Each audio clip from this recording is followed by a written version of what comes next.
Hey everyone, and welcome to my comprehensive low elo guide. This video is going to be mainly targeted for those who are new to the game of League of Legends or who have been in low elo for a long time. I'm going to be covering solo queue expectations, conceptualizing the role of support, tips and common mistakes for each rank from Iron through to Platinum, what to do if you're low elo and you're new to the game, what to do if you're low elo and unable to climb, and then at the end I'm going to be showing some interviews with some of my students who have climbed out of low elo to get their takes and their experiences. So with that said, let's kick it off with solo queue expectations. This section is basically designed to orient yourself with the game, to maintain a healthy relationship with the game, and to keep a good mental. So what is solo queue and how should we manage our expectations? Solo queue is a competitive team game. If you're looking for sunshine and rainbows, you can play Stardew Valley with your friends. The competitive aspect of solo queue means that there is a clear winner and loser each game, and people are going to be judged and personally identify with their rank. Emotions are going to be running high, and spoiler, people at large, they are horrible at dealing with and managing their emotions. League is not unique in this aspect, and any competitive team game will be seen as having a toxic community. I've always found this perspective quite funny and naive. It is the design of the game that largely dictates how the average person is going to behave in that game. So any competitive team game is going to be seen as having a toxic community. I found it useful to embrace this reality and not to fantasize about the grass being greener anywhere else in other games, other communities. Other games that aren't competitive likely won't push you or provide you with as much growth or pride that League can. And I felt the need to say this because League is seen as having a toxic community. So now I want to focus on the team aspect of the game. So a team game means that there will be people on your team that influences the outcome of the game. It is up to us to figure out how best to deal with this fact. And my advice to you may come as a bit of a shock. We want to treat League as a single player RPG game and pretend it's not a team game. This is basically so that we don't get distracted by things out of our control, because there are going to be a lot of things out of our control in a team game. You have your side quests to make you stronger, you have the main quest, and then everyone around you is an NPC. I don't care if it sounds isolating or antisocial or whatever, this is the best approach to have if you want to learn as quickly as possible at League. So you need to stand by your decisions, you need to not compensate for teammates, you need to develop an understanding of the game yourself, and all of this is going to be maximized if you don't stress about what your team wants. If you want to socialize or enjoy the human aspect of the game, you can play ARAM, Arena, Norms, Flex Queue, anything like that. To help you do this, you want to mute all. This is because chat is not only just useless, but it's bad, right? You are spending time reading messages. These messages are very likely going to have nothing constructive or actionable to do. It's going to take up your attention, which you would rather have on the task at hand or being put towards whatever is next. Even if you have a strong mental, it is still taking up your mental space by reading the messages. You want to confidently make decisions, stand by them no matter the result. If you make a bad decision, if you make a mistake, you learn from it.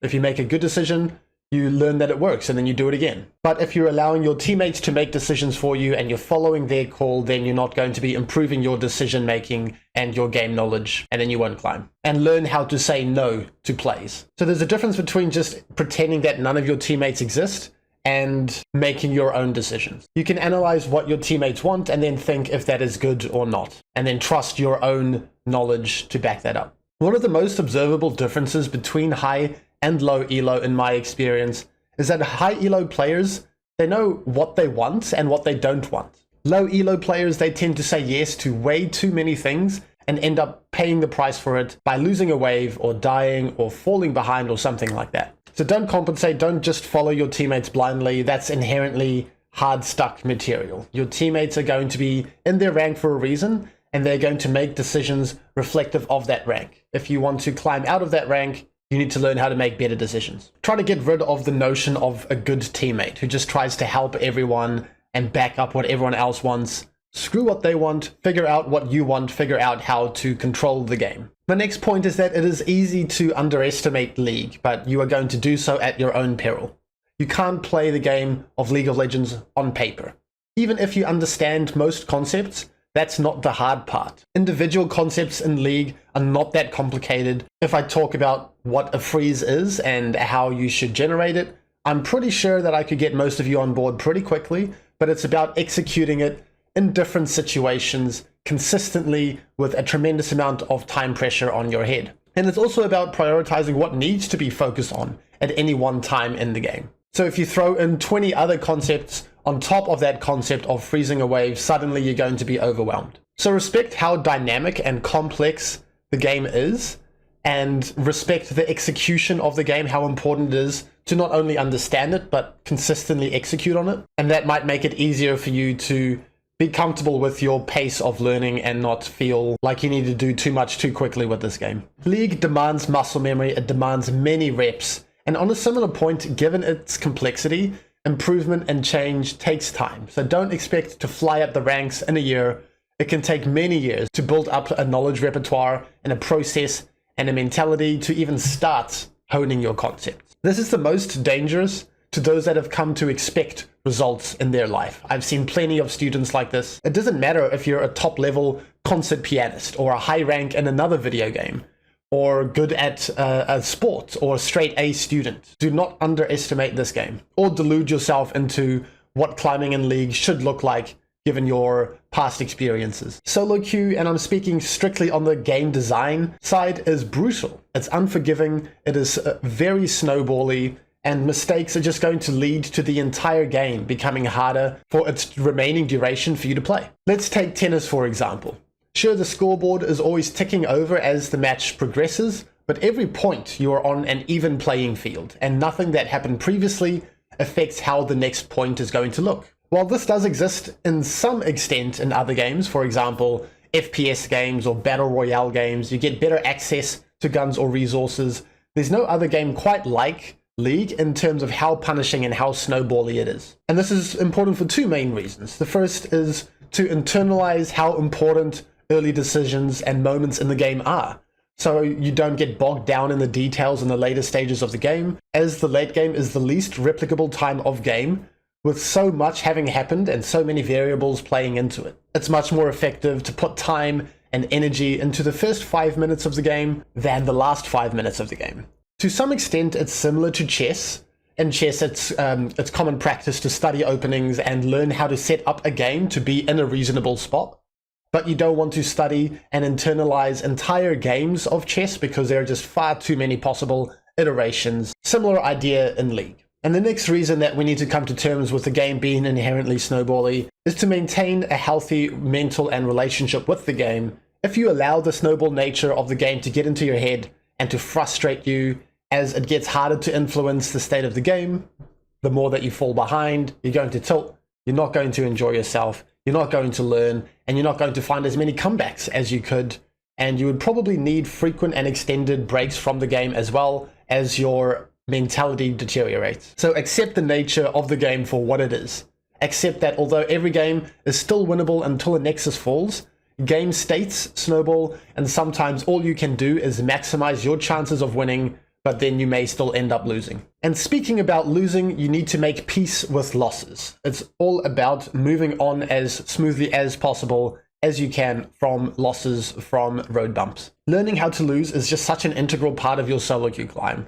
You're going to lose roughly half of your games no matter what level you are, no matter how long you play for. Will you take what you can from those losses? Will you regulate your emotions and move on maturely? Or are you going to dwell on the losses and let it drag you down into a negative spiral? If it makes you feel any better, everyone around you is facing the same challenge.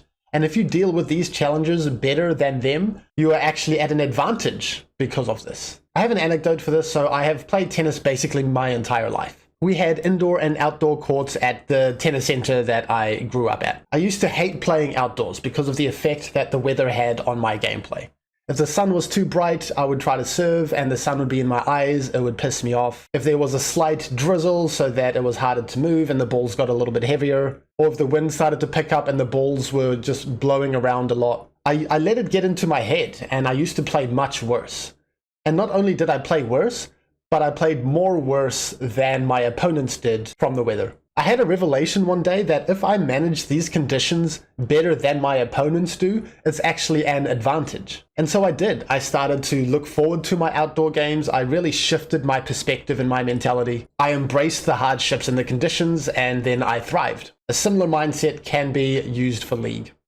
There will be plenty of hardships and challenges, but you can use them to your advantage. And all of these challenges make the game what it is and why it is such a special game too. We'd have it no other way. You will get trolls, you will get AFKs on your team, that's a fact. And once again, that's a challenge. What does this reality do to you? And you will also find trolls and AFKs on the enemy team. Keep your head down, focus on yourself, trust that if your gameplay and mentality keep improving, so will your rank. Just be careful to not label all of your teammates trolls if they make one mistake. And my last point for solo queue expectations, you want to be careful with websites and certain content. Websites I'm talking about that provide info and stats can be useless at best and sometimes detrimental. It's better to just stay clear of them and not confuse yourself with what is happening or what does work and what doesn't. Let's use some examples here. So let's say you see Sona is the highest win rate for your rank. So you start one-tricking Sona, but you don't really enjoy her playstyle. So you give up more easily in those games, you lose passion for the game, you find less success with Sona than if you stuck with your Zyra support instead, which you really enjoyed playing. Or let's say you go on a website that gives you a label of too confident, like League of Graphs, meaning that you lose more often right after a victory. So then you've read that label is in your head, and then it might plant a seed in your head that the game that you play after a win is going to be a loss. And then you actively start playing worse and it becomes a self-fulfilling prophecy. I can't even begin to describe how useless or convoluted these types of statistics are. So certain content like montage plays or shorter clickbait videos that tell you to do this one thing or play this one style to climb, it's going to be useless, and it's designed, unfortunately, to feed off of your mind searching for shortcuts. In reality, the improvement process is going to look slow, sometimes none at all. You're going to be experiencing painful moments, desperation, a lot of reflection on yourself, reviewing your games, and really just choosing something that works for you and sticking with it. Moving on to conceptualizing the role of support. How should we approach the game? What is our role? So conceptualizing the role of support is actually not going to be that helpful. The first thing you need to conceptualize is the champion that you are playing. Let's take a few supports for example. Pyke. His role in a game is very different to Sona, which is very different to Alistar, which is very different to Zyra. There's no cut and paste job for you to do as a support. You need to understand the job of your champion that you're playing. So as much as I would like to simplify everything for you, it's important to adopt a champion first approach here. What I can generalize for is that we are going to have low resources as a support and we're going to have access to wards. Whether those resources and wards go into creating a win condition elsewhere or creating a win condition through yourself with cheap items, that's going to depend on your champion. What I do want to address are the biggest misconceptions of the support role, especially in the lower elos. The first one is that enchanters just sit back and scale. I've had to try and undo this narrative with many of my low elo students in the past. So sure, you can choose to sit back and be passive and just make it to the mid to late game as an enchanter. And sure, if you do this with any other role or even any other subclass of support, you are going to have a harder time than if you do it with enchanters. But that's just depictive of enchanters' low skill floor. This basically means that the amount of skill needed to function is comparatively low. But why settle for functioning? On the other hand, the skill ceiling of enchanters is astronomically high. You can absolutely dominate lane if you play well enough, and optimizing your entire kit is incredibly difficult in fights. But let's settle for now with changing our perspective on enchanters. They are lane bullies, and you have incredible freedom early on to be a psycho and then scale to becoming peeling team fighters later in the game. The second biggest misconception, supports should just lane bot. You'll probably experience this a lot in low elo. If you ever try to leave your lane, your ADC pings you and you get flamed. Your mid laner doesn't want you roaming to their lane, you get back pinged. Your jungler is confused about what to do with you when you're near them. Everyone thinks that supports just lane bot, but that's absolutely not the case. Sure, early on in the lane, that is ideal while you're unlocking all of your abilities, but there are big breaking points where it's better to pressure the map as a whole instead of just your lane. when neutrals come onto the map, when you have all of your abilities, when you have your tier 2 boots to move around faster. So don't feel unnecessarily tied to your lane for the entire game. And the final misconception, support shouldn't get involved with minions and minion waves. People get annoyed at supports hitting minions, especially in low elo, but you need to take responsibility for wave management, and that involves hitting minions or back-pinging the waves. You need to understand what wave state you want for your champion, for your lane, and exactly how to achieve that. Solo queue results are going to come from consistency, and consistency comes from replicable systems, so you need to implement systems of managing waves. And I know it's hard, and when you're starting out in lower elos, it's even harder if you don't have the confidence in your game knowledge and your decisions, but it is necessary to build these skills. The best way to get better at wave management, or any part of your gameplay really, is to actively commit to decisions and learn from their results, regardless of your teammates. You have to be stubborn and selfish in that sense, but open-minded to critiquing your own gameplay. I want to leave this point with the tool of ace mentality that I have developed. This is a useful tool for whenever a play involves a teammate, which is practically all the time as a support laning with an ADC. A stands for acknowledge, C stands for communicate, E stands for embrace reality. So you need to acknowledge the best play, you need to communicate that best play clearly and in advance to your teammate, to your ADC, and then you need to embrace reality.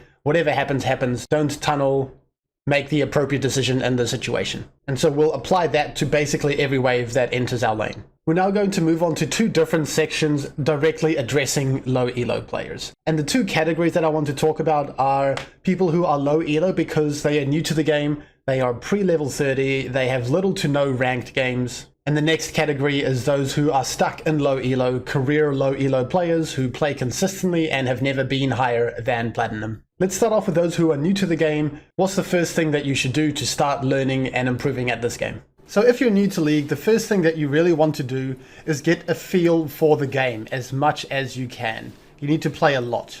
You need to get a lot of different reps in with different classes, different champions, and just feel out how the classes and other roles and everything just kind of interacts with each other.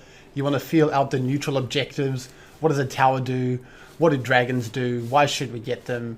You want to feel out items, champion abilities, ranges, movement, everything like that. There is so much that is taken for granted in the League community that I don't want to breeze past this point. There is a lot to learn and develop into muscle memory. But like I said, this game has a lot of complexity to it. So don't stress out about this too much. Don't feel rushed. There's no shortcut to just absorbing as much information around you as possible over many repetitions. But it is worth trying out other roles to see what the game looks like from their perspective and to see what support looks like from other perspectives. So we're going to put feel over here.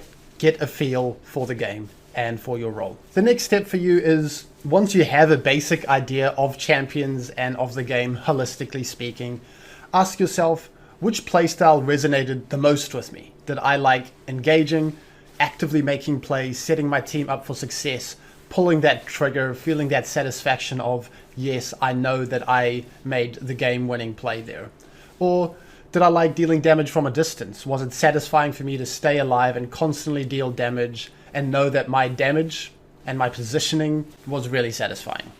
Or do you like peeling your allies and annoying your enemies, making their plays futile and having that more reactive and countering playstyle? Or even apart from these more general concepts of champion classes, was there one champion in specific that you loved the theme of and just clicked with like that? For example, maybe Zyra. Maybe her plants were cool to play around with, or Braum's big ass shield and his tankiness, maybe that resonated with you, or Nami's utility and safety and theme. We shouldn't care at all about patch notes, meta, and items right now, just what you are the most drawn to, because this will motivate you the most and last the longest. The game is always going to be changing, you know, patch notes, items, runes, whatever the case may be, but your enjoyment is going to be there to stay, and we can rely on that for the future. We're going to name this playstyle. We've got our feel, and now we've got a feel of what our playstyle is, how we enjoy playing the game. Then we can finally move on to generating our champion pool. And so once you have a feel of the game, once you have your playstyle, we're going to work towards your champion pool now. We can skip this part if you are drawn to a specific champion you love and you want to play. There's your champion pool right in front of you. You're going to one trick that champion. But if you like a playstyle, but not necessarily one champion, or you haven't chosen a champion yet, you want to try out as many champions from that pool as possible until you click with one. And so what we really want to emphasize is ease of execution and clarity of identity. You need to be able to do what you want to do relatively easily, and you need to know what it is that you want to do relatively easily. That way we can minimize as many variables as possible so that we can focus on learning the game through the lens of the champion that we've chosen. If we're playing too complex of a champion, or we're playing too many different champions or even different roles, we're just going to overwhelm ourselves so much that we're not going to be able to make progress and meaningfully improve. To make it clear, I'm not here to tell you exactly which champion you should start playing the role of support with. I'm here to tell you which specific champions are not worth starting out your league journey on, and from there I'm going to leave it up to you for what you enjoy the most. Ideally, we find a balance between enjoyment that we emphasized and the ease of execution and clarity of identity. So here's a quick list of recommended evergreen champs to try out. And when I say evergreen, I mean champions that are likely to always be part of their class. Okay, so these recommended champions for the Engager class, these are going to be Alistair, Poppy, Blitzcrank, Leona. For the Mages class, this is going to be Lux, Brand, Zyra. For the Enchanters class, this is going to be Nami, Sona, Seraphine, Milio, Soraka, Lulu. And for the Wardens class, this is going to be Braum and Tarek. If you don't see your champion on here, that's fine. Maybe it's a bit more off meta, or maybe you're watching this video in the future and there are more champions or big changes. But I am confident in saying that these champions will streamline your improvement journey for this role as much as possible. Now, the champions that you really want to stay away from because they're going to complicate your journey far too much: Bard, Thresh, Pike, Rakan, and Tarm. And now I understand that maybe you were drawn to one of these champions, and the reason that you likely were drawn to them is due to their complexity and their high skill ceiling. These champions can be incredibly fun, but they can also be damaging to learning the game. I highly recommend that you put them on the shelf for now until you're maybe Emerald Plus, if you were keen to play them. If you just really love one of those champions and you're happy in saying, you know what, I love this champion so much, I acknowledge that one-tricking this champion so early on into playing this role is going to make it really tough for me to learn and improve, that's up to you. I wouldn't recommend it. Okay, so let's take a step back. We've got a feel for the game. We have an idea of the playstyle that we enjoy for the game. We have our chosen champion for our champion pool.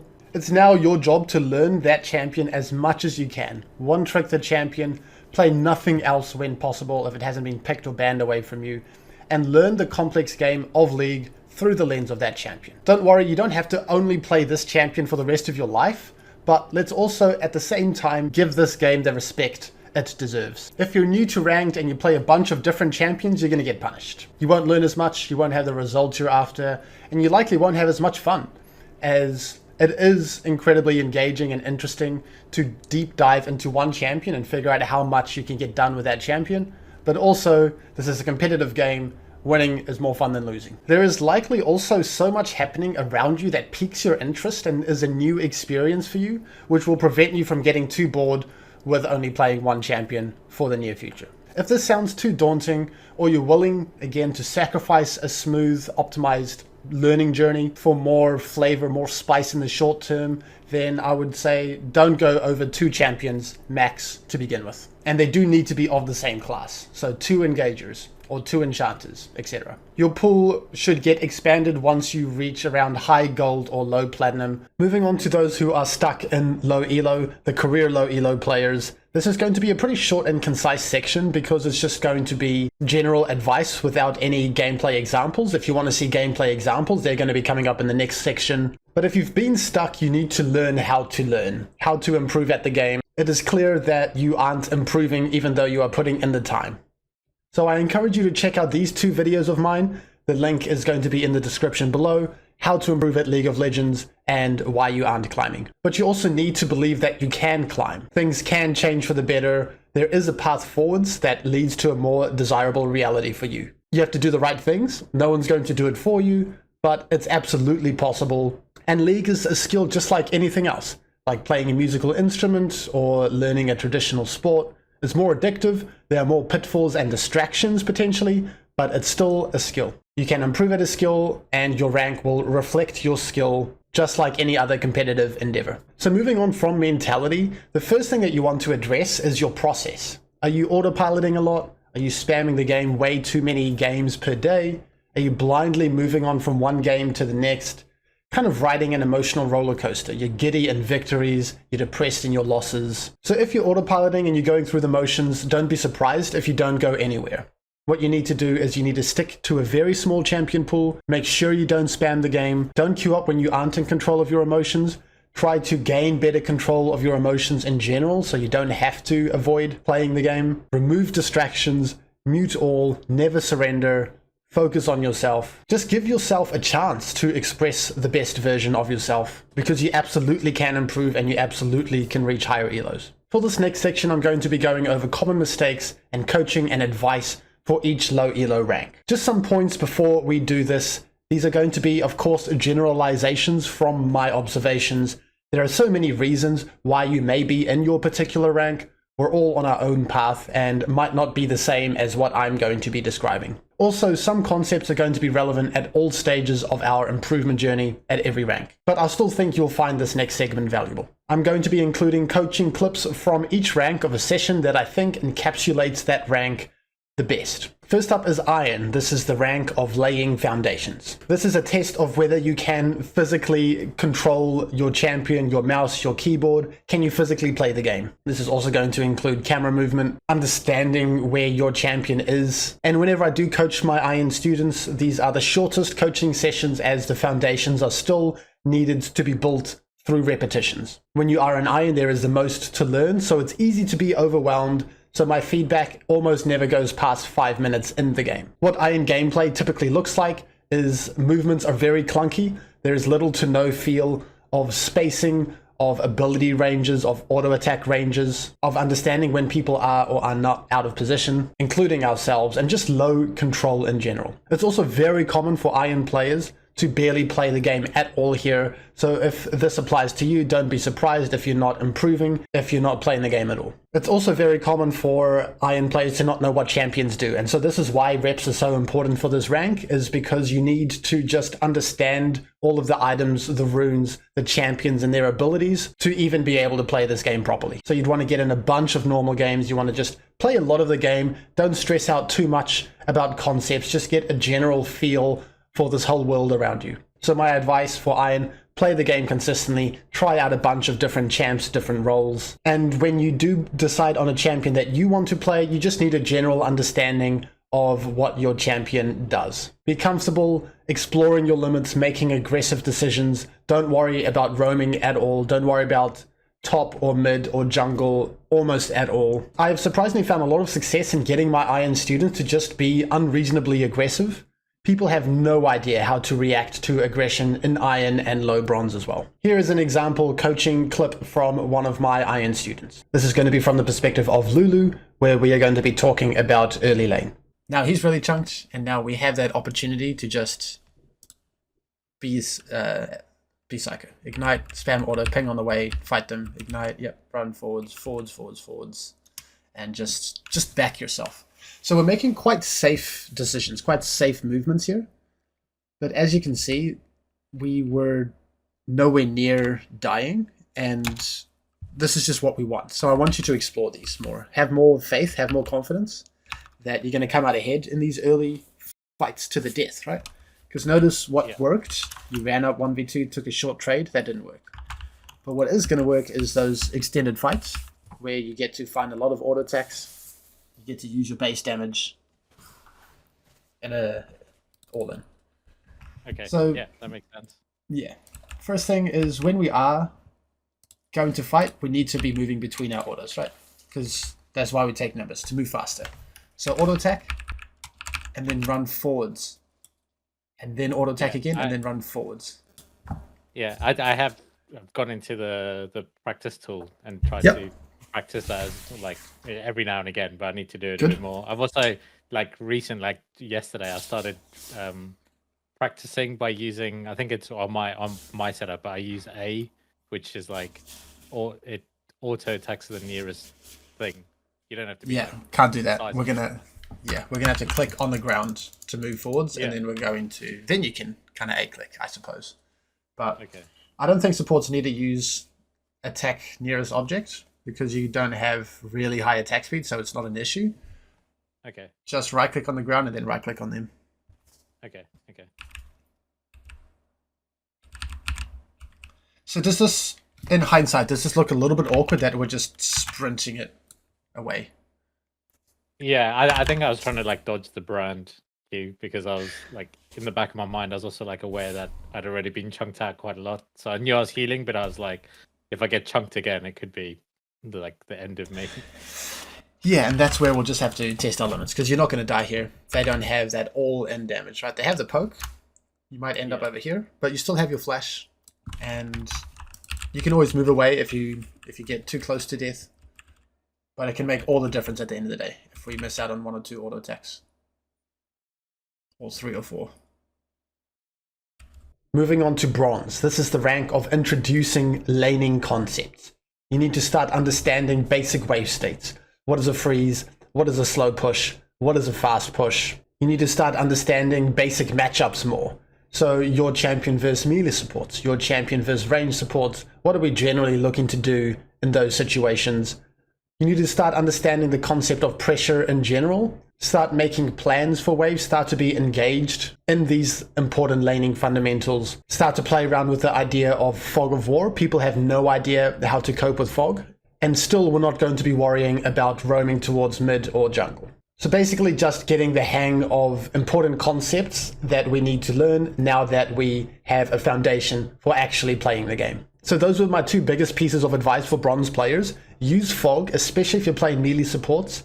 People don't know how to react to fog. People are just going to run into the bush where you're standing and face check you like moths to a flame. People are going to make a lot of compensating decisions for their mid and for their jungle the later the game goes on as well. So don't worry about that. Just focus on yourself and start to engage yourself with concepts, as we can no longer get by just clicking and playing the game however we feel like. This coaching clip is going to be from the perspective of the Tarek, my bronze student, and you'll hear me start to introduce some concepts that we need to work on.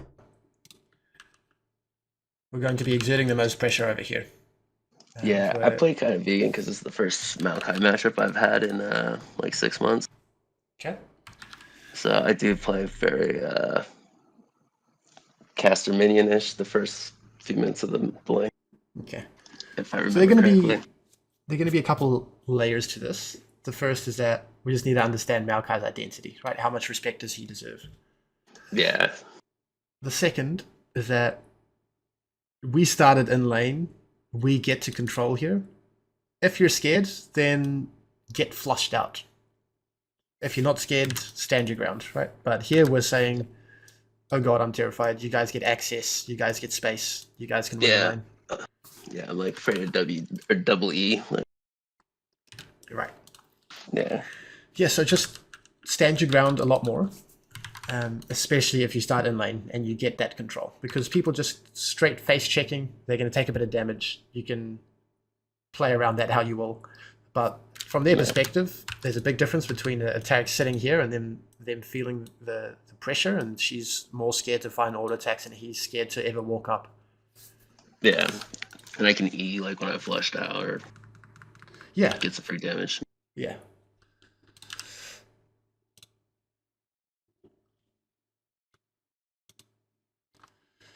Okay.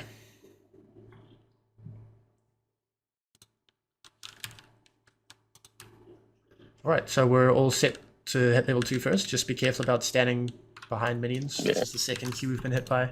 Stand over here, or just to the side in the fog. That's generally where you want to be positioned regardless. This is going to be a big spike, right? Let's use that spike. Show that intent with your pings, with your body language. Start shifting forwards now. Ping her head, start shifting forwards. Yeah, that's something I really need to work on, like in all aspects of communication. Yep. Yeah, none of this has been Tarek specific so far. any melee champion, right? Yeah. You're going to exert more pressure from here. You're going to want to use level 2. You're going to want to For sure. all in.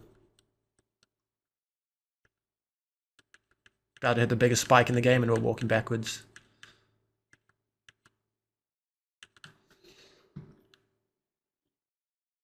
Okay.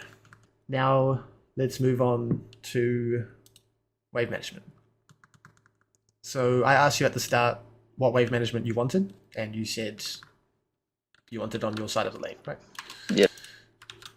That's not going to magically happen. What do you think I'm going to tell you to do? To crash the wave. Okay. At the very least, we need to communicate our intent. You can't hope that Thormunder is going to read your mind and be on the exact same page as you, right? You need to take agency. It's your responsibility. If you want him to hit this wave, ping on the way, show some aggressive body language. If you want him to let this push into you, back ping, show some more defensive body language.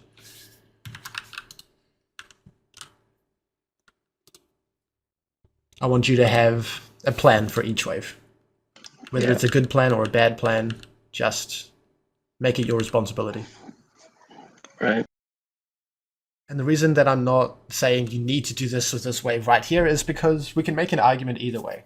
We can let it start pushing into us so that we can have the wave on our side, and then we can have a little bit more threat to start fighting. Or if you think that we don't have threat, right? Maybe your champion doesn't have enough threat right now. Maybe Twitch doesn't have that much damage. Maybe we would rather just keep the shove, the pressure, until we feel a little bit more comfortable with how much threat we have. Or, you know, maybe the level 3 spike is something that we want to be mindful of, because if we let this start pushing into us immediately, they're hitting level 3 on this wave, and then you're probably not holding freeze, right? They're going to have a big wave, they're going to have a level advantage. So I just want you to make a decision and see how it plays out, and then you'll learn from it the most. Yeah.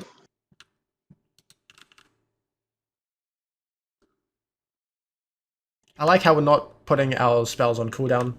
Since we didn't use the level 2 spike, though, we don't want to say, hey, Maokai, I have no cooldowns, please engage on us. Yeah. Well, I feel like I use like chess a lot, and when I feel like when you are like a stronger piece, like if you use your cooldowns, then you're back to a pawn, and you don't want to do that. Okay. So yeah, sure. I can see that as well. Yeah. But yeah, we were talking about the versus melees.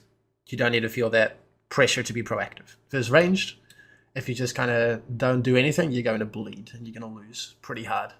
But versus melee, you don't need to worry about being as proactive or be more reactive to their spells. Oh. Okay. I'm saying, hey, Maokai, want to engage on us? Yeah. There you go. Yeah, he does. Yeah. And we're going to lose this trade because we have no E. Yeah. Okay. Well, that was the best clip for learning that I've ever seen, I think. Moving on to Silver. This is the rank of developing the laning concepts that we were introduced to in Bronze. So this is just going to be diving deeper into the laning concepts that we just discussed.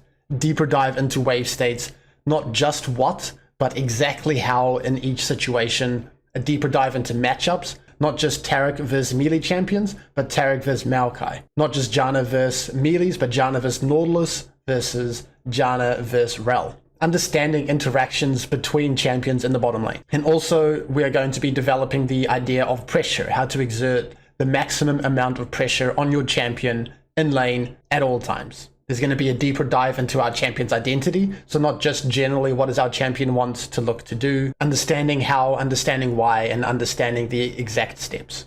The main advice I would give to Silver players is to be deliberate with your decisions. Set yourself apart from your teammates and from your rank, and trust that in your strategic knowledge advantage that you have developed from my coaching or from my content or from anywhere else, let that do the heavy lifting. If you understand wave states, if you understand wave management, if you understand what type of fights your champion does or doesn't want, and you just stick to that, you are going to come out the other side in gold. This is a coaching clip from my Silver student on Poppy, and you're going to notice that we're going to be diving deeper onto what exactly we want to do as Poppy. Okay, so I don't like this because what this posturing means is we're not going to be up here and heading the wave and making sure that we get level 2 first.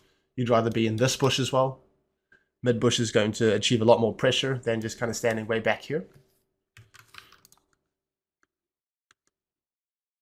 Okay, so we didn't spend too long there. That's good. Now comes the juggling task of how much should we hit the first wave. Why do you think it might not be favorable if we just shove this as quickly as possible? Just because we don't want it to be too far on their side and like push too quickly. Yeah, exactly. For that level 2, if we shove this first wave too far, we'll hit level 2 up here, and then we'll have no space at all to all in them.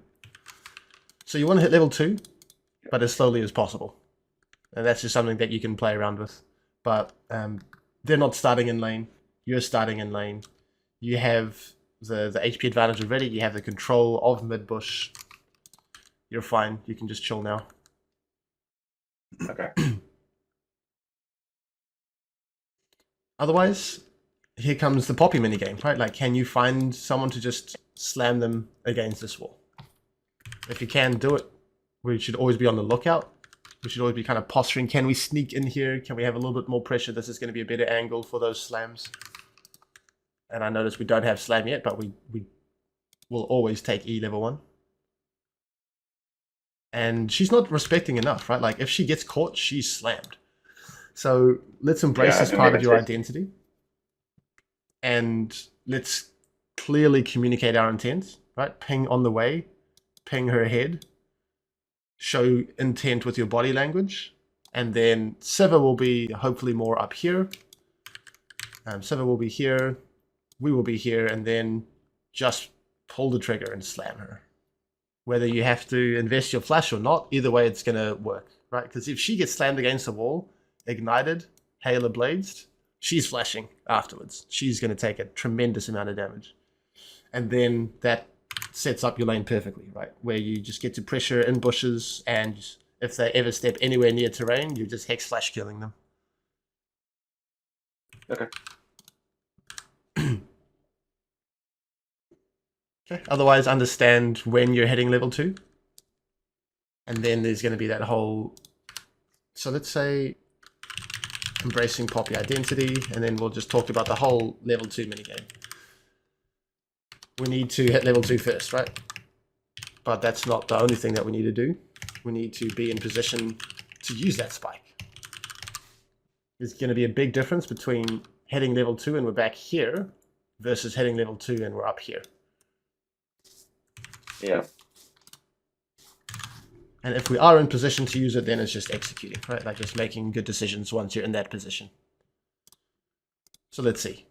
But you can hit level 2 extremely quickly, right? This minion's almost dead. This minion will die soon, and we could be here right now. And we can be kind of pinging on the way, aggressive body language, sprinting forward, and then slam whoever we can find into a wall. So level 2 is the biggest spike you'll have in the entire game. When you guys have 4 abilities and all those base stats versus 2, there's no contest. So we really want to abuse that as much as we can. Does that make sense? Yeah, I think I was thinking about it, but I think my positioning was just poor. Yeah, To capitalize on it. it's a whole kind of limit that you need to find, right? Like how far up is too far up? Once you understand that, then you want to play right on that edge so that you're as far up as possible without being enting. But yeah, this is not your job to hit this, right? This is going to die. You can be in XP range with this minion if you're even up here. So let's really try to see how far up we can be, and then they're screwed, right? If you can slam the ADC, that'll be much better. And then we E her, Q her, ignite, Halo Blades, and she's toast. The last thing is use your flash as a resource. Like I said, your champion struggles with engage range, and if you do get that engage off and they get slammed into a wall, they're going to be annihilated with your setup. So use flash almost as an ability. Like, don't put too much value on it. if you slam someone against the wall, it's just going to be worth early on, especially.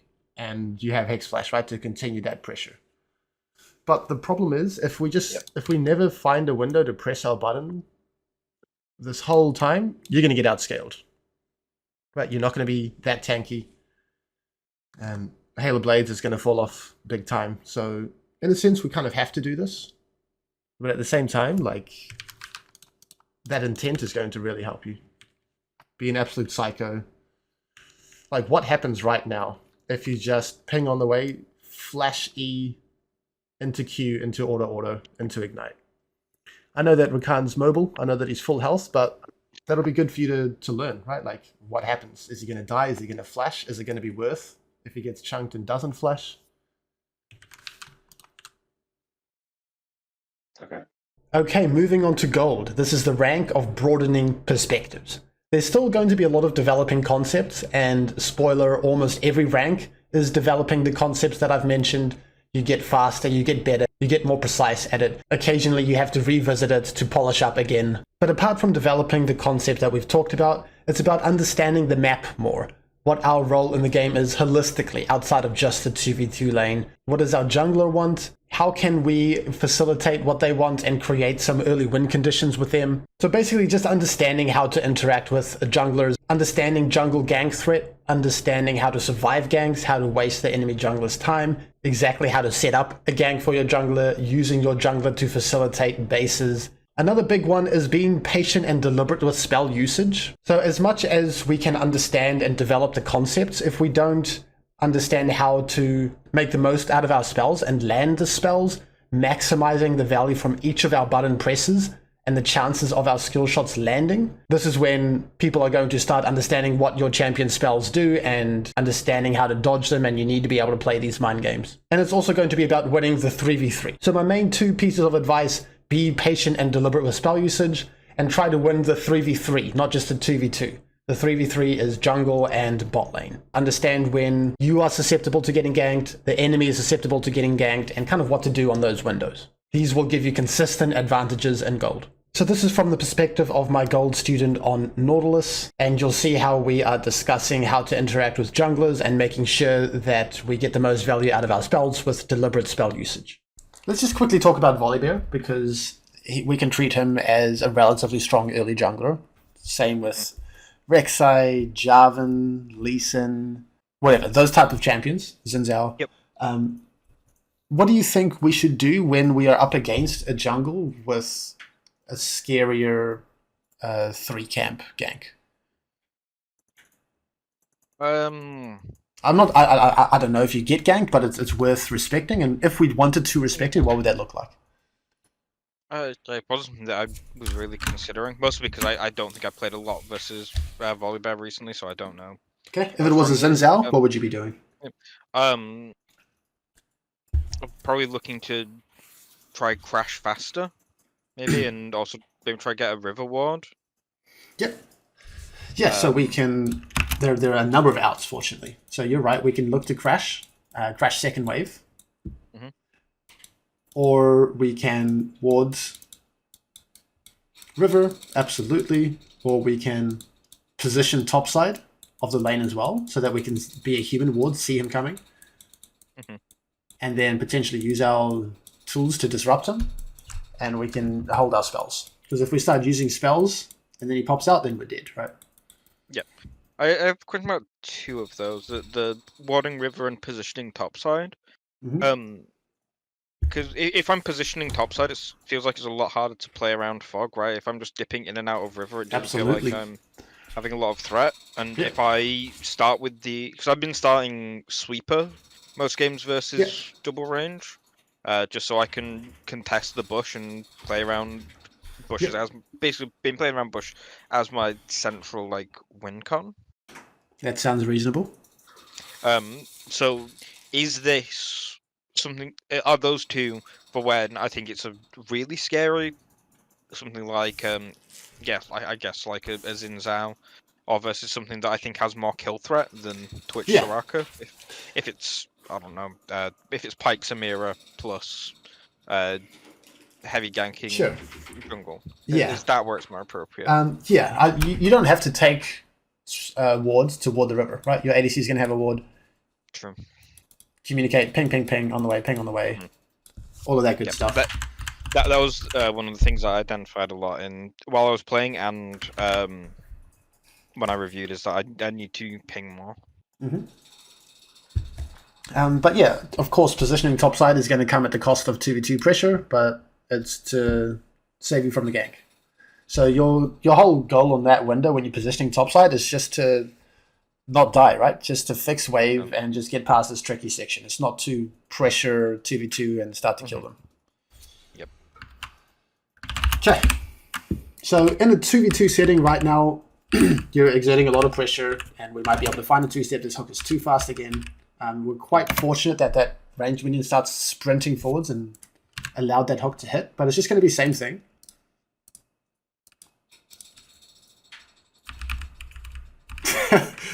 You actually paid that minion. But it's it's that sense of that I still get of tunneling, of not being patient and confident and really just lining it up. Like from Twitch's position, he's screwed, right? He's not going to be unscrewed in the next half a second. Just chill. What would happen if you start to walk forwards and then he's like, oh shit, then he runs here, right? Then you're here and then you hook him. Or you posture forwards menacingly and then he's just committing to this, then you hook him. Yeah. But this is the only way that you're going to miss a hook, if you're impatient and you throw it and you give him the possibility of juking forwards towards the minions. Yeah. So I know it's easier said than done, but it's these moments where you just tunnel. You tunnel for a quarter of a second. You're not open. You're not confident. You're not calm. That can make all the difference. I definitely was not calm while I was playing these games. I realized I have more ranked anxiety than I thought I did. Yeah. So yeah, it was. I was quite stressed out, and I know that there is a couple things where I don't think we're going to get to it, but there's at least one point where I know it really screwed us over. Yeah, and unfortunately that's going to affect how much you take away from games, how you perform in the game, how much fun you have. Yep. Because at the end of the day, you want this to be a fun, competitive outlet, right? You walk forward, you're just free. You're not worried about things in the past or rank or all of that stuff. You're just comfortable. And of course, that's going to take a lot of reflection and just kind of chipping away and more reps as well. That'll come with time. Yeah, I feel like I should this is becoming not a short, concise trade. And I feel like this is where it gets scary, especially with the level 2 Soraka who just hit her Q. I need to communicate more that pinging back. Yeah. Just trust the two-step. You don't have 100 to 0 threat on him. No. He was very healthy when we started this. Take the short, concise trade, back off. Next time, invest your ignite, and he'll die or he'll flash. That ignite is a huge tool, especially in the Soraka lane, to actually have kill threat. Okay.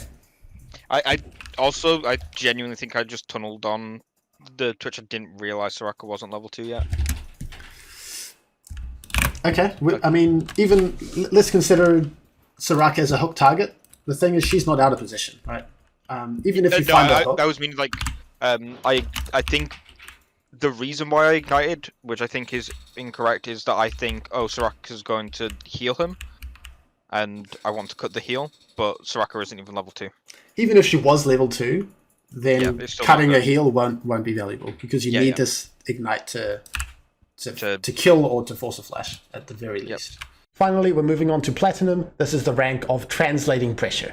So this is where we learn to lean towards the rest of the map, not only understanding what we're doing in the lane, but what is happening near and around us. Keeping an eye out for action and for opportunities. We're starting to multitask. We're starting to use windows of downtime in the lane to have a look at what's going on the rest of the map, and also understanding how to roam now. We need to understand being in fog, assessing lane states and matchups, linking up with our jungler actively, pressuring neutral objectives. We need to develop confidence on understanding what the macro move is for any given map state in the early game. But it's also going to be a lot about absorbing information and prioritizing what we're thinking about, because it's no longer good enough to just focus on your lane or to just understand what your jungler wants and what the enemy jungler wants, or to deal with receiving or avoiding ganks, we need to start to think bigger picture. And we need to figure out how we fit into the bigger picture as well. So my advice for Platinum players is you need to be ready to adapt and think in the moment for each game. Don't rely on just muscle memory for your champion. Don't rely on just doing the same thing over and over again and expecting good results. Engage your brain, challenge yourself, be more fluid than the opponents who are likely just going to be tunneling and doing their own thing. You also need to start translating pressure, of course, and feeling out the flow of a game, from laning to roaming. This coaching clip is from the perspective of my Platinum Leona student, where we talk about leaning in the lane, reading the map more generally, and keeping an eye out for action and opportunities.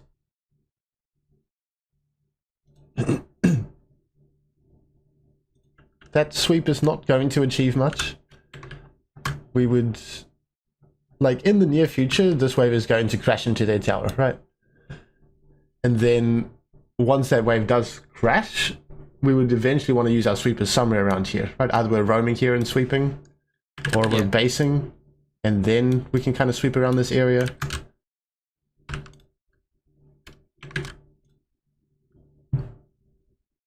Pinging the name doesn't mean anything. Ping his likely movements.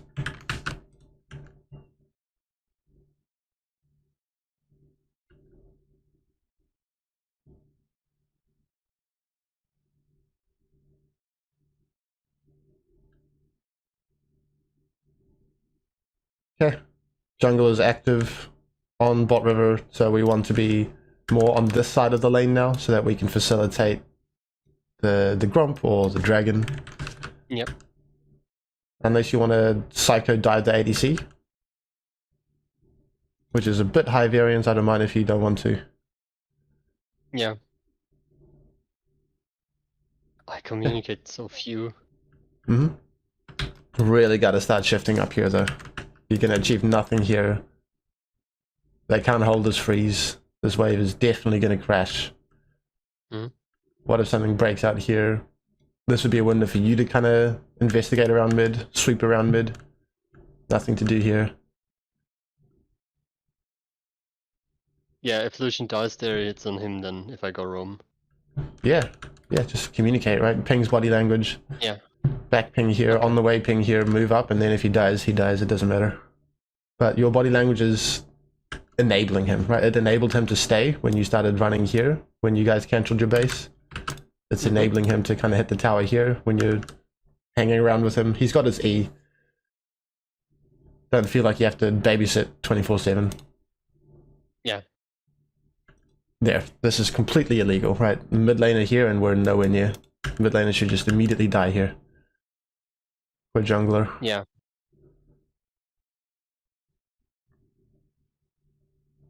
Yeah, guess he still is going to die.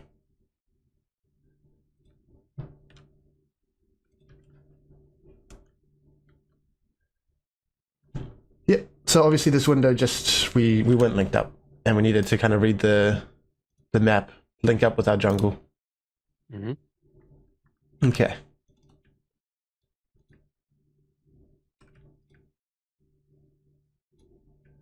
This is better pathing. I think this would probably be straight mid, because again, your jungle is very active on the map right now. And if he's going to look to do this, we're going to want to be here. Yeah. I don't know, I kind of fell into the habit of just pathing past the raptors there, where I'm right now, and not going straight middle, I don't know. It just felt more safe, I don't know. It's a decent middle ground generally, but if your jungle is active on top river, then that's the time that you go to top river. Okay. And once we see this body language, right, he's actively pinging. We can see on the minimap he's in river. People are gonna contest top river here. Okay. Maybe for me, when is the time when I'm roaming to return? Because I had in a few games that I also played with friends that I'm just roaming and I'm staying away from bot for 2 minutes or so. Because I'm just helping do the void links, I'm ganking top or something. Yeah, you want to spend as little time up here as possible. Okay, because I usually just run around mid lane and then... You can do that as well. You can kind of be hovering here and then sprint through mid once you're comfortable that we're getting grubs. Okay.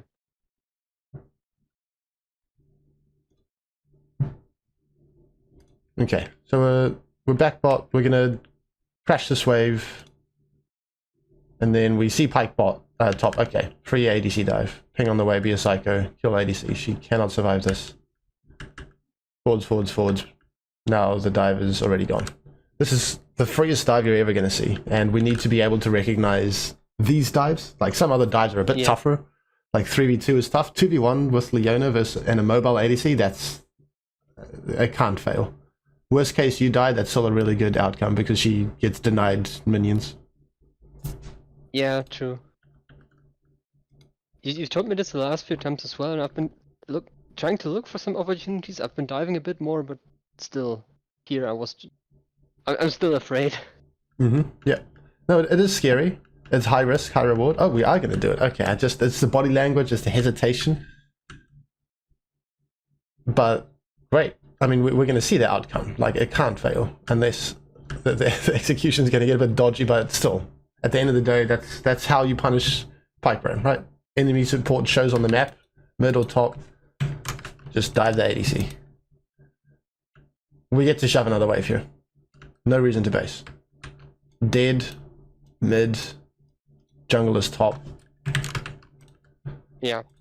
The final section for this video, I thought it would be helpful to interview some of my low ELO students who managed to climb out of low ELO, whether it was quickly or slowly, and to kind of get their perspectives on what worked for them, what didn't, and hopefully you can find something to relate to or something that inspires you. Cool, so let's kick it off with just maybe a quick introduction. My IGN is Crispy Potato, and I joined SOS, like, I think last year or the year before, something like that. And when I joined, I was originally Silver 4, and since then, I've climbed, and right now I'm currently Emerald 2. So, yeah. Yeah, no, that's a gigantic climb, and so that's one of the main reasons that I thought it would be so good to get you on here. So there's probably going to be a lot that you have to share from making such a gigantic jump, but I'd love to know what worked for you and what didn't. What allowed you to make the leaps and bounds that you did from low silver, it was even high bronze, I think, near the start, to emerald. I think the first thing I'm gonna bring up is like process, because this was kind of something I did naturally, which I don't think a lot of people do, but like I used to only do like blocks of 3 or 2, but I think playing in blocks is so important because once you start spamming games, like you can just end up like undoing like so much progress that you've made, especially now since they changed like all like the LP games and it's a lot bigger now. You can just undo so much and you're not even getting as much out of it as you keep spamming more games because you're not really thinking about the game as much anymore. You're kind of just going through the motions as you keep doing that. So I think that's something that has like helped me a lot without me really thinking about it. So I think that's something that if you're struggling with it, that's something you should really sort out first. Is that something that you did before you joined SOS, where you kind of autopiloting and spamming a lot of games? No, I literally have always played blocks. Okay, so you just kind of intuitively understood the idea or the importance of not autopiloting? Yeah, it was just like I felt drained. Like even when I was in bronze, like I felt drained after like 3 games. So I would just get off after that. But I think there's like one scenario in which like that would make me like more prone to playing an extra game or 2 in that block, and that would be like my next point about like if you have like a bad 3 block, then there's a really big skill in like developing the discipline to just get off the computer and like accept that defeat and just move on. Like after that, like take your learnings and move on. Yeah. It's really hard to like actually just accept that you lost and that's it, without having the urge to like want to win back your LP and stuff like that. But yeah, that also comes with, not focusing on LP. Totally. No, it's funny that you mentioned that, because you don't know what the format of my video is, but I talk about making peace with losses as being very important for your solo queue journey. So that's good that you experience that yourself as well. It's just an important concept, like not even just in League, but just in general. The main example I have is like gambling. It is like gambling. Like when you have to like set some kind of like cutoff limit, or else you're gonna end up like running out of a lot of money if you keep losing, right? Sure. So yeah, you have to kind of like accept your losses, take your learnings from that, and tomorrow's a new day. Absolutely. Did something help you to reach that mentality, or is that something that you've just kind of clicked with very early on? I think just like the result of playing like those extra couple of games, like never being good, like I would always just end up losing more, just forced me to be like, okay, I need to just, you know what? It happens. I lost 3 in a row. It happens. Like I just need to go do something else now. Okay. So you experienced those painful moments and you decided at one stage enough was enough. I want something better for myself. Yeah, exactly. Okay, cool. Because that's something that I've always, observed with our student coach journey, is that I didn't have to convince you on too many different concepts or mentalities. It felt like you were very open to information and you kind of understood where I was coming from with a lot of things, and you had a lot of intuitions naturally before I talked about processes or anything. So it felt like I just gave you learning objectives and then you would just go do them, and you would do them well, and you would work hard on them, and you wouldn't get distracted, and then you just churned out results.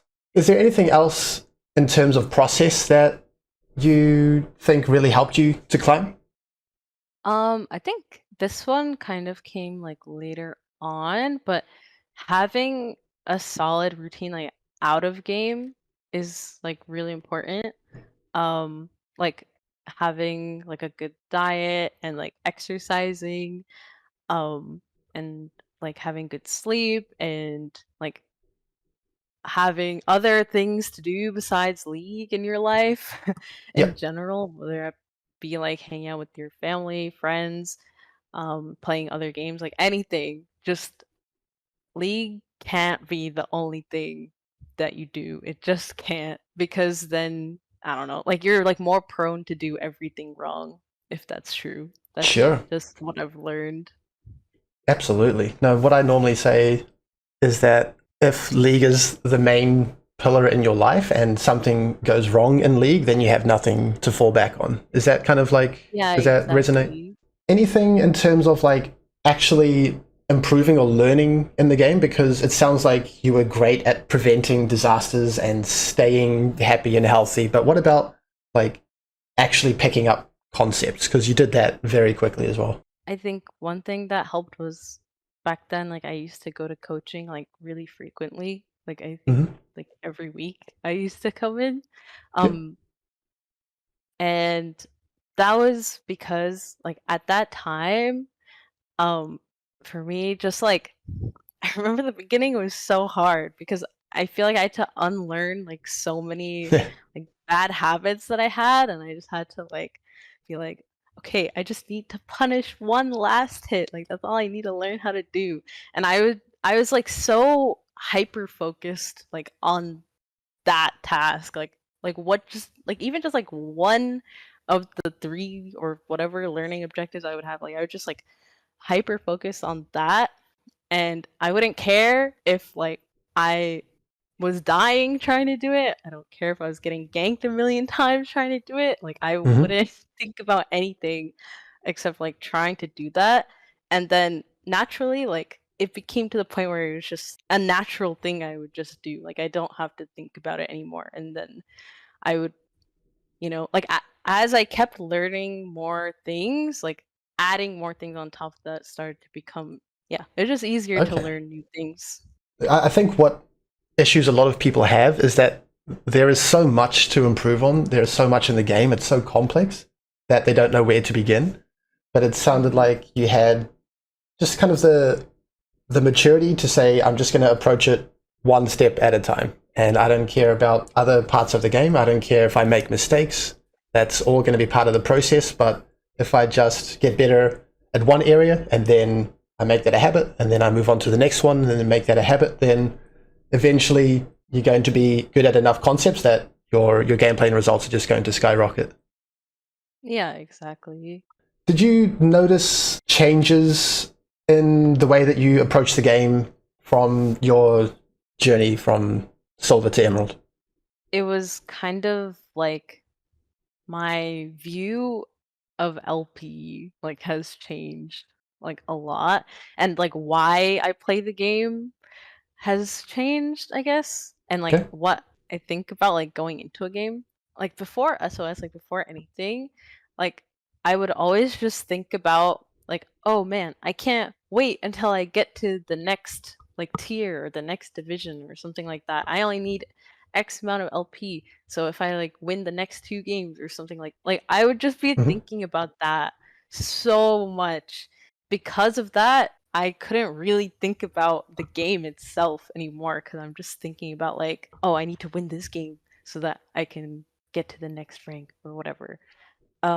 So yeah, I think that was something that was probably like my biggest struggle, like was unlearning that, because I feel like nowadays, like especially like there's such a big emphasis on like numbers and kind of like equating that to, I guess, like your self-worth in a way. So it's Yep. kind of like, like the better this number is, like the better you look. One of like the biggest things I've had to unlearn is distract myself with those details by hyper focusing on those objectives and not look at LP gains and losses anymore, and not think about wins and losses anymore, and just only think about learning. Cool. Yeah. No, that makes a lot of sense. And it's easier said than done, right? Like, I think most people would be aligned with focusing on yourself instead of focusing on the rank and the LP.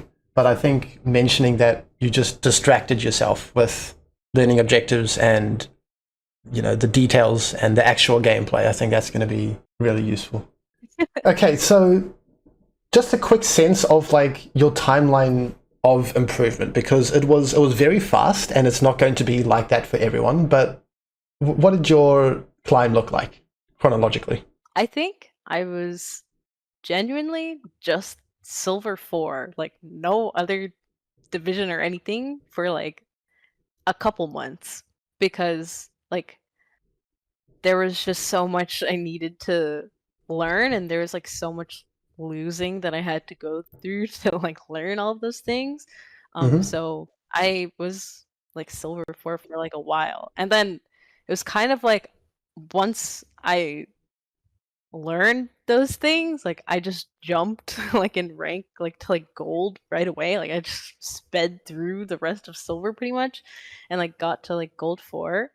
And then that lasted like 3 months or something like that.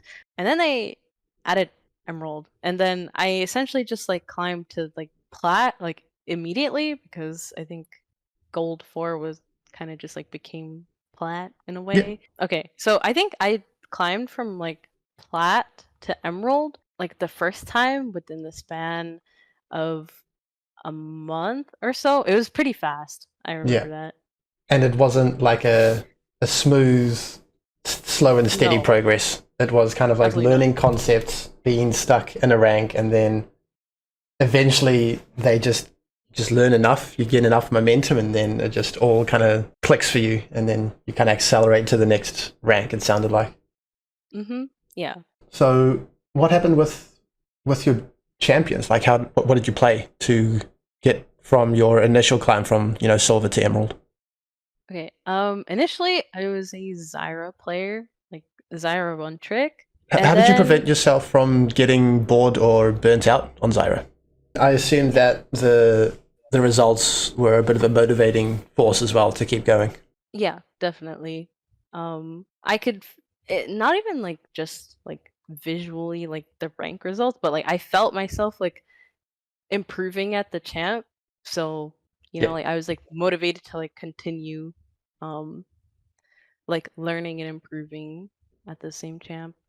Do you have any advice for those who are hard stuck or have been in low elo ranks for a long time? The number one thing that would be really helpful is really trying to focus on yourself and like your mistakes, and really try to start thinking about like in every game, like what can I like maybe be doing better in this situation. I think a common thing, especially like in lower ranks, is that people, I mean, actually in every rank, like people go to like blame the other people like in their game first before really thinking about like what they could have done better. But this is like honestly like when you stop yapping about your teammates' performance and just like be quiet and like just think like, okay, like what can I be doing now, or like what could I have done differently?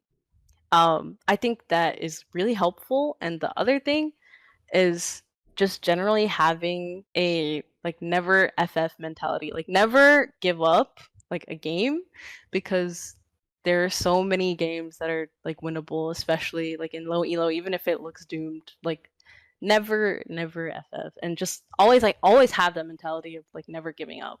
Like back to like the champ pool thing, um I think in low elo, like playing only like one champion or like at most two is really important, because it helps you just like streamline like how much you can learn. Like once I like dropped playing Sona, like even though Sona's like technically like a kind of easier champion, like as soon as I like dropped her, like I had like much more time to really like hone in on my Zyra gameplay and improve at it. So yeah, definitely one champ or maybe two. Absolutely.